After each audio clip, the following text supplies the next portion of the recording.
इनकलाब जिंदाबाद जिंदाबाद जिंदाबाद इनकलाब जिंदाबाद जिंदाबाद जिंदाबाद सुरेश भैया जिंदाबाद जिंदाबाद जिंदाबाद सुरेश भैया जिंदाबाद जिंदाबाद जिंदाबाद। जी हाँ दोस्तों, मालवा पंचायत का मुखिया कैसा हो? सुरेश भैया जैसा हो। इनकलाब जिंदाबाद जिंदाबाद जिंदाबाद। में लड़नी टक्कर में रहनी सचे कहतानी बतिया 16 में लड़नी टक्कर में रहनी सचे कहतानी बतिया भैया सुरेश के मुखिया बनबै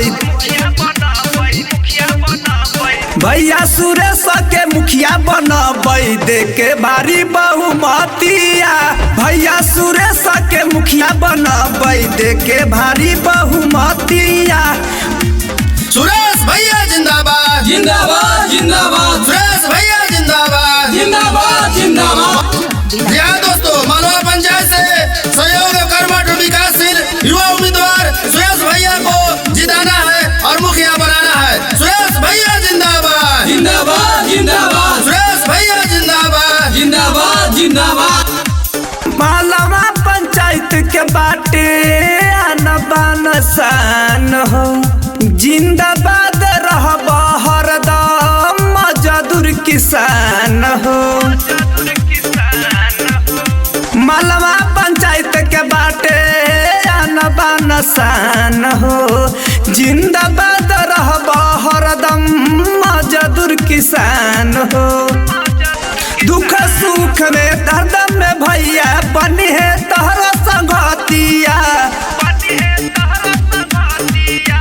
दुख सुख में हरदम में भैया बनी है तहरा संगतिया भैया सुरेश के विजय बनई भैया सुरेश के विजय बनई देके भारी बहुमतिया भैया सुरेश के विजय बनई देके भारी बहुमतिया। सुरेश भैया जिंदाबाद जिंदाबाद जिंदाबाद। सुरेश भैया जिंदाबाद जिंदाबाद जिंदाबाद। जी हाँ दोस्तों, मालवा पंचायत का मुखिया कैसा हो? सुरेश भैया जैसा हो। इनकलाब जिंदाबाद जिंदाबाद जिंदाबाद। गावे गावे घूमतानी जोड़ी दोनों हाथ हो मजदूर गरीबवन के दी है उहे साथ हो। गावे गावे घूमता रे जोड़ी दोनों हाथ हो मजदूर गरीबवन के दी है उहे साथ हो। करे रजिया सूरज धर्मेंद्र मानी जा हमारा बतिया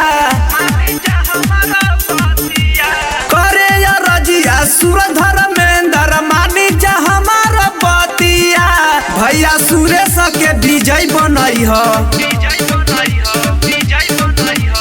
भैया सुरेश के विजय बनई देके भारी बहुमतिया भैया सुरेश के विजय बनई देके भारी बहुमतिया।